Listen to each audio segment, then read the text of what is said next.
Hi, it's Paulo Marquez from Cosign's Career Services, and in this video, I'll be showing you how you can use ChatGPT to improve your resume. So first, go to chat.openai.com and create an account. It's free.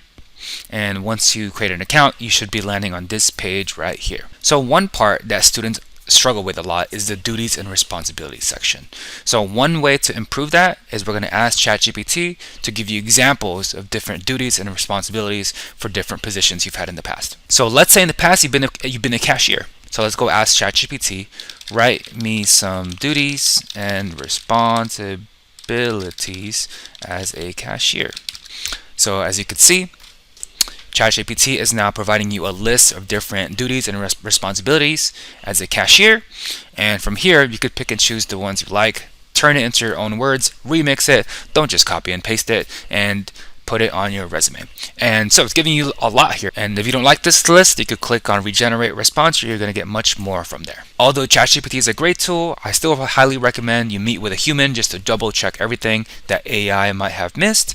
And to set an appointment, on the description below you could click on the link and you could always set an appointment with me through Zoom, and I could always meet with you. So hopefully that was helpful, and I hope to see you soon.